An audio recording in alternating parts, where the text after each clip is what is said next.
الله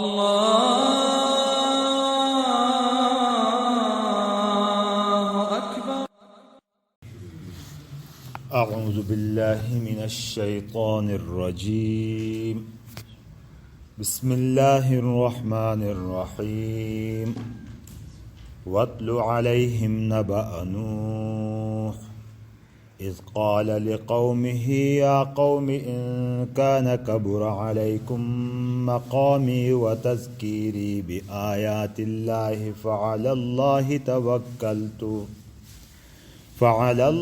توكلت فأجمعوا أمركم وشركاءكم ثم لا يكن أمركم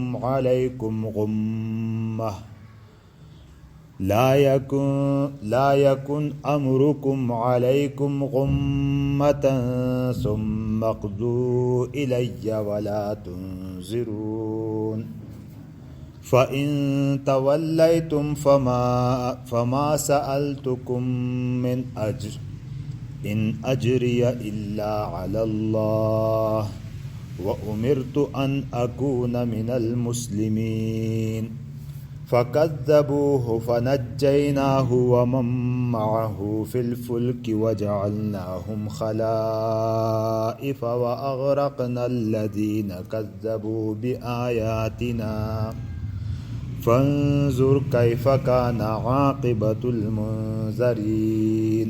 صدق اللہ العظیم. واتل علیہم نبأ نوح.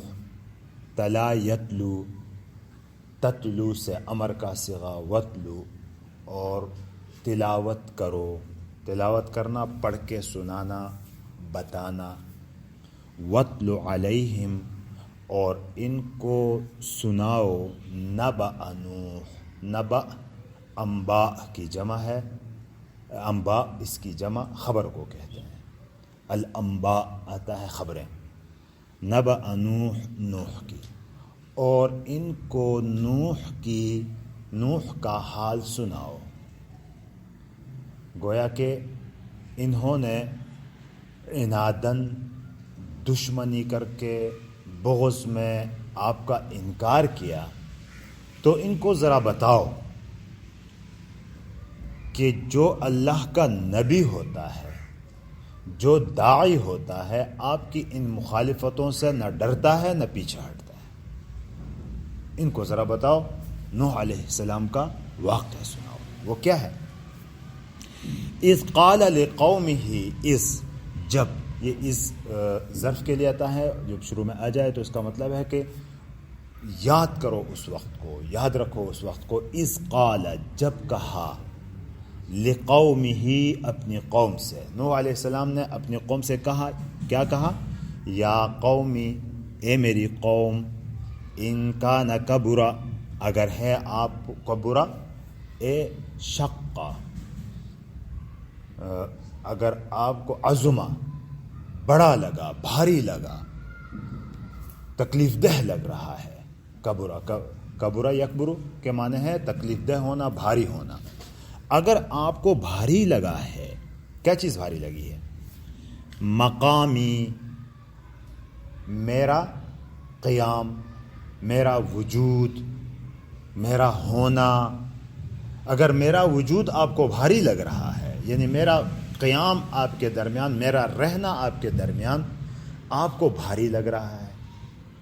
حضرت نوح علیہ السلام کتنا عرصہ رہے تھے؟ 950 سال تبلیغ کی تھی. تو کہتا اب میرا تمہارے درمیان رہنا یہ تمہیں بھاری لگتا ہے. وتذکیری، اور میرا نصیحت کرنا. ذکر یذکر تذکیرن کے معنی ہوتے ہیں نصیحت کرنا، اچھی باتیں بتانا. اور میرے یہ نصیحت کرنا اور میرا یہ قیام آپ کے درمیان، آپ کو یہ دونوں چیزیں بھاری لگتی ہیں. اگر کن چیزوں کے ساتھ؟ بآیات اللہ، اللہ کی آیتوں کے ساتھ. اللہ کی آیتیں لے کر، اللہ کے احکامات کو لے کر میں آپ کے درمیان قائم ہوں، کھڑا ہوں اتنے زمانے سے. اللہ کی آیتیں اور اللہ کے احکامات لے کر میں آپ کو نصیحتیں کرتا ہوں. اگر یہ چیزیں تمہیں بھاری لگتی ہیں، بس سمجھا بھائی؟ تو کیا ہو تو کوئی پرواہ نہیں، بھاری لگتی ہے تو لگنے دو. فعلی اللہ توکلت، تو میں نے اللہ پر بھروسہ کیا ہوا ہے. میں آپ کے ان بھاری لگنے اور تمہاری ان مخالفتوں کی پرواہ کرنے والا نہیں ہوں، کیونکہ آپ کی طرف توجہ اس قسم کی میری نہیں ہے. میرا تو تعلق، کنیکشن میرا کس کے ساتھ ہے؟ اللہ کے ساتھ ہے. میرا بھروسہ اللہ کے اوپر ہے، میرا توکل اللہ کے اوپر ہے. تو تم کیا کرو؟ فَأَجْمِعُوا أَمْرَكُمْ. اجمعوا امرکم، یہ لفظ استعمال ہوتا ہے کہ اپنی تدبیریں جمع کرو، اپنی تدبیریں مضبوط بناؤ. اجمعوا مضبوط بناؤ، امرکم اپنی تدبیریں جمع کرو. وشرکاءکم، اور اپنے شریکوں کو بھی جمع کرو، یعنی جن کو تم اللہ کا شریک مانتے ہو ان کو بھی لے کے آؤ، اور جتنی تدبیریں میرے خلاف بنا سکتے ہو وہ ساری کر دو. وَأَجْمِعُوا أَمْرَكُمْ وَشُرَكَاءَكُمْ، اور اپنی تدبیریں لاؤ، جمع کرو، اور اپنے شریکوں کو بھی. ثُمَّ لَا يَكُنْ أَمْرُكُمْ عَلَيْكُمْ غُمَّةً، پھر نہ ہو، پھر لا یکن، لا ناہیہ ہے، لا یکن امرکم، کہ تمہاری یہ تدبیریں نہ ہوں، علیکم تمہارے اوپر، غمتن پوشیدہ. یہ غمتن کا لفظ اصل پوشیدہ کے معنی میں استعمال ہوتا ہے، چونکہ تدبیر آدمی کرتا ہے تو پوشیدہ رکھتا ہے اس کو، اور پوشیدہ رکھنے کی وجہ سے اس کے اوپر ایک قسم کا یہ گھٹن سی ہوتی ہے اس کو، کہ پتہ نہیں یہ تدبیر میری کامیاب بھی ہوگی کہ نہیں ہوگی، جو تدبیر اس کے خلاف میں کر رہا ہوں یہ راس فاش تو نہیں ہوگا، کہیں یہ میرے خلاف ہی تو نہیں ہوگا یہ سب کچھ. تو یہ خفیہ جو رکھتا ہے آدمی اپنی تدبیر، تو یہ اس کے لیے یہ گران بھی گزرتی ہے. اس لیے کہتے ہیں کہ لا یکن علیکم غمہ، کہ تمہاری یہ تدبیریں تمہارے لیے گران بھی نہ ہو، یعنی کھل کر کرو، جو کچھ کرنا چاہتے ہو کھل کر کرو، کیونکہ تم زیادہ ہو، میں اکیلا ہوں، کم ہے ہم، تم زیادہ ہو، تم بہت سارے ہو، تو اتنے سارے لوگوں کا چھپ کے کرنے کی کیا ضرورت ہے؟ کھل کے اپنی تدبیریں میرے خلاف کرو. ثم اقضوا الیہ، قضا یقضو کے معنی فیصلہ کرنے کے آتے ہیں، لیکن الہ اس کے ساتھ آ جائے تو نافذ کرنے کے معنی میں آتا ہے. ثم اقضوا الیہ، پھر اپنی یہ تدبیر میرے خلاف نافذ کر دو، اس کو یعنی لاؤ، کر دو، فیصلہ کرو. وَلَا تُنْظِرُونَ، انظر ینظر، زوا سے مہلت دینا. وَلَا تُنْظِرُونِی، اور مجھے مہلت مت دو، مجھے مہلت مت دو. گویا کہ یہاں نوح علیہ السلام اپنی قوم کے ان سرکشوں کو چیلنج کر رہے ہیں کہ میں تو اللہ کی باتیں تم تک پہنچا رہا ہوں. یہ ایک داعی کی صفت بھی ہے، دعوت دینے والے جو ہوتا ہے اللہ کی طرف، اس کی صفت بھی یہ ہے، صفت بیان ہو رہی ہے یہاں کہ میں تو اللہ کا پیغام تجھ تک پہنچا رہا ہوں اور تم مان نہیں رہے، اور میرے خلاف دشمنی پہ اتر آئے ہو، تو کرو جو کچھ کرتے ہو، مجھے اس کی کوئی پرواہ نہیں ہے. تو اللہ کا داعی کبھی کسی سے ڈرتا نہیں. وہ الگ بات ہے کہ نہ ڈرنے کا مقصد یہ نہیں کہ جو منہ پہ آتا ہے وہ کہہ دیتا ہے، ہر بات حکمت اور بصیرت سے کرتا ہے، لیکن ڈرتا کسی سے نہیں ہے. تو حضور نبی اکرم صلی اللہ علیہ وسلم کو فرما رہے ہیں اللہ کے نوح علیہ السلام کا یہ واقعہ ان کو سناؤ کہ یہ داعی کی صفت ہے کہ تم مخالفت پہ اتر آ کے کبھی کہتے ہو کہ ہم یوں کریں گے، تمہارے خلاف یہ کریں گے، تو اس کرنے ورنے سے کچھ بھی نہیں ہوتا، کیونکہ میرا بھروسہ تو اللہ کے اوپر ہے، میں اس سے ان چیزوں سے ڈرنے والا نہیں ہوں. ترجمہ سمجھ میں آ گیا؟ فَإِن تَوَلَّيْتُمْ، اگر تم منہ موڑو گے، یعنی اتنے نصیحت کے باوجود، ان تمام کے باوجود پھر بھی تم اعراض کرو گے، بات نہیں مانو گے. فَإِن تَوَلَّيْتُمْ، اگر تم اعراض کرو گے، تم منہ موڑو گے، فَمَا سَأَلْتُكُم مِّنْ أَجْرٍ، میں نے تو تم سے کوئی اجر کا مطالبہ نہیں کیا ہے، معاوضے کا مطالبہ نہیں کیا ہے. سأل یسأل، مانگنا، اجر معاوضہ، ہاں سوال مانگنا، سوال مانگنے ہی کو کہتے ہیں کہ میں نے تو تجھ سے کسی اجر کا مطالبہ نہیں کیا ہے، میں نے تجھ سے کوئی چیز نہیں مانگی ہے. تو دوسری صفت داعی کی دوسری صفت کیا ہے؟ پیغمبروں کی دوسری صفت کیا ہے؟ کہ وہ کسی چیز کا مطالبہ، نہ معنوی چیزوں کا نہ ظاہری چیزوں کا. معنوی کیسے؟ مثلا کہہ دیں کسی کے دل میں آئے کہ میں دعوت و تبلیغ کا کام کروں گا تو لوگ مجھے امیر صاحب کہیں گے، میری عزت کریں گے، یا مجھے میری رعایت کریں گے. اور مجھے کچھ تکریم اور اعزاز سے نوازیں گے. یہ معنوی اجر ہے. اور ظاہری اجر کیا ہے کہ میں جب کسی چیز کا مطالبہ کروں گا تو یہ مجھے دے دیں گے، یا کوئی مطالبہ کچھ ہوگا، یا کوئی اس کا تنخواہ مجھے دے دیں گے. اس چیز تو داعی ان چیزوں کے پیچھے نہیں ہوتا. اس کا کام ہوتا ہے اللہ کے. ان کا تعلق کس کے ساتھ ہوتا ہے؟ اللہ کے. فما سألتکم من اجر. پیغمبروں کے دوسری جگہوں میں بہت سارے تمام انبیاء علیہ السلام لا اسألکم علیہ اجرا ان اجری الا علی اللہ. یہ پیغمبروں کے اس میں آتا ہے کہ میں آپ سے کسی اجر کا مطالبہ نہیں کرتا. تو فما سألتکم من اجر، میں نے تم سے کوئی کسی اجر کا مطالبہ نہیں کیا. ان اجری الا علی اللہ، میرا اجر تو اللہ کے ذمہ ہے. مجھے تو جو کچھ دیں گے وہی دیں گے. میرا تعلق تو اسی کے ساتھ، اسی پر بھروسہ ہے. جو کچھ دینا ہے وہی دیں گے. میں تم سے کچھ نہیں مانگتا. وَأُمِرْتُ أَنْ أَكُونَ مِنَ الْمُسْلِمِينَ، اور مجھے امر یامر حکم دینا. امرت یہ مجہول کا صیغہ ہے متکلم کا. مجھے حکم دیا گیا ہے کہ ان اکون، ان مصدریہ اکون میں ہو جاؤں من المسلمین، فرمان برداروں میں سے. اور مجھے تو حکم دیا گیا ہے کہ میں فرمان بردار وہ ہوتا ہے جو اس کے حکموں کو پورا کرتا ہے. تو مجھے تو اللہ کے حکموں کو پورا کرنے کا کام دیا گیا ہے، اور میرا تعلق اس کے اوپر ہے، اور بھروسہ میرا اسی کے اوپر ہے. لہٰذا نہ میں تجھ سے کچھ مانگتا ہوں اور نہ میں تجھ سے ڈرتا ہوں. داعی نہ ڈرتا ہے نہ مانگتا ہے. فَكَذَّبُوهُ، تو انہوں نے اس کو جھٹلایا. یعنی اس قوم نے اس نبی نوح کو جھٹلایا. فَنَجَّيْنَاهُ، تو ہم نے اس کو نجات دی. ہو ضمیر واحد ہے نا، نوح علیہ السلام. ہم ضمیر اس قوم کی طرف ہے. فَكَذَّبُوا، تو انہوں نے جھٹلایا. کس نے؟ قوم نے. ہو کس کو؟ نوح علیہ السلام کو.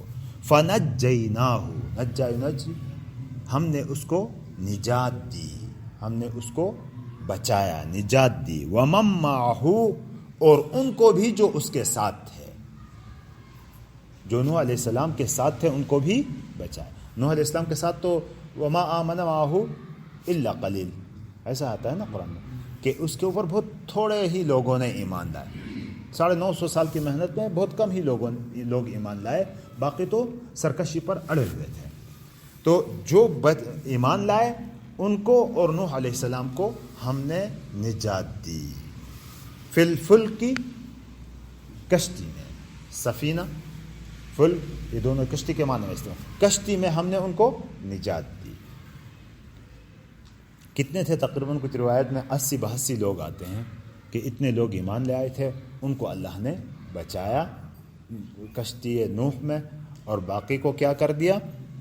اچھا، ان کو کیا کر دو؟ وَجَعَلْنَاهُمْ خَلَائِفَ، اور ان کو جانشین بنایا، خلیفہ بنایا.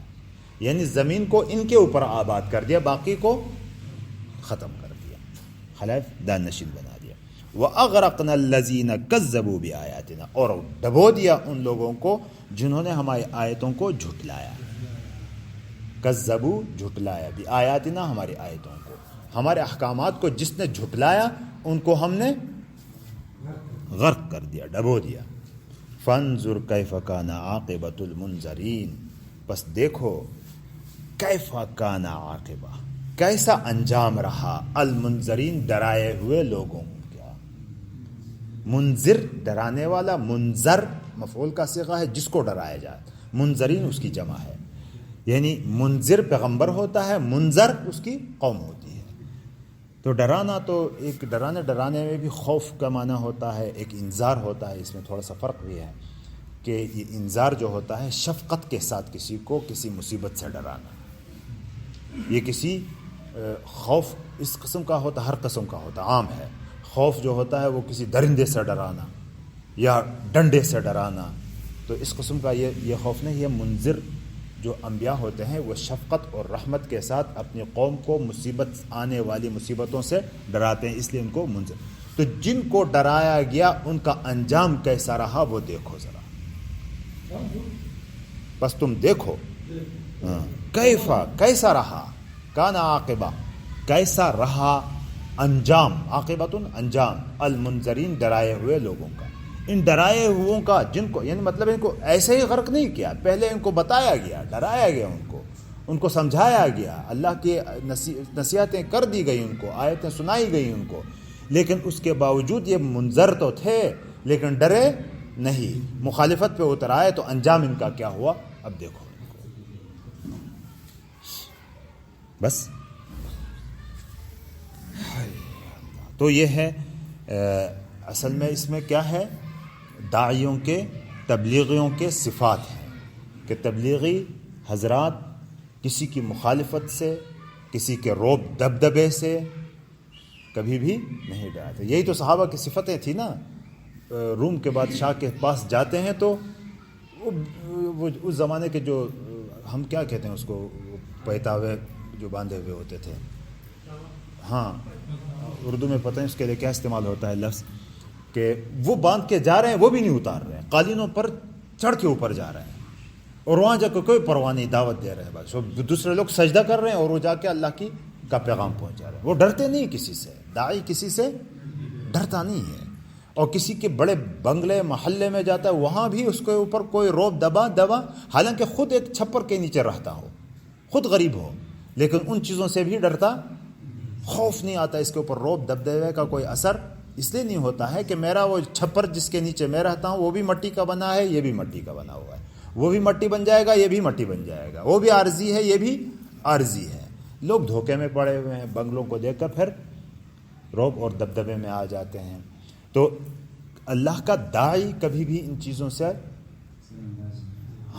کبھی بھی خوف نہیں کھاتا، کبھی روب میں نہیں آتا، اس لیے کہہ دیا کہ وَاتْلُ عَلَيْهِمْ نَبَأَ نُوحٍ، سنائیو ان کو حال نوح کا، اذ قال لقومہ، جب کہا اس نے اپنی قوم سے، یا قومی، اے میری قوم، ان کان کبرا، اگر تمہیں بھاری لگ رہا ہے، مقامی، میرا کھڑا ہونا، میرا وجود، مقامی میرا وجود، و تذکیری، اور میرا نصیحت کرنا، کن چیزوں سے، بآیات اللہ، اللہ کی احکامات کے ساتھ، اللہ کی آیتوں کے ساتھ، فعلی اللہ توکلت، تو میں نے اللہ ہی پر بھروسہ کیا ہے، فاجمعوا امرکم، تم اپنی تدبیروں کو لاؤ، وشرکاءکم، اور اپنے شرکاء کو، یعنی جن کو تم اللہ کا شریک بناتے ہو ان کو، ثم لا یکن امرکم، پھر نہ ہو تمہاری یہ تدبیریں، علیکم غمہ، تمہارے اوپر گراں، پھر یہ تدبیریں تمہارے اوپر گران نہ گزریں، ثم اقضوا الی، پھر کر گزرو جو میرے خلاف، پھر کر گزرو میرے خلاف، ولا تنظرون، اور مجھے مہلت مت دو، فَإِن تَوَلَّيْتُمْ، اگر تم پیچھے ہٹو گے، اگر تم اعراض کرو گے، فَإِن تَوَلَّيْتُمْ، اگر تم اعراض کرو گے، فَمَا سَأَلْتُكُم مِّنْ أَجْرٍ، تو نہیں مطالبہ کیا ہے میں نے تم سے کسی معاوضے کا، میں نے تم سے کسی اجر کا مطالبہ نہیں کیا ہے، ان اجریہ علی اللہ، یقیناً میرا اجر اللہ کے ذمہ ہے، یہ ان اور الا، ان نافیہ نہیں ہے اجر میرا، الا علی اللہ، مگر اللہ پر، یہ تاکیدی الفاظ ہے، میرا اجر تو اللہ ہی کے ذمہ ہے، میرا اجر تو اللہ ہی کے ذمہ ہے، وَأُمِرْتُ أَنْ أَكُونَ مِنَ الْمُسْلِمِينَ، اور مجھے حکم دیا گیا ہے کہ میں فرمان برداروں میں سے ہو جاؤں، فَكَذَّبُوهُ، تو انہوں نے اس کو جھٹلایا،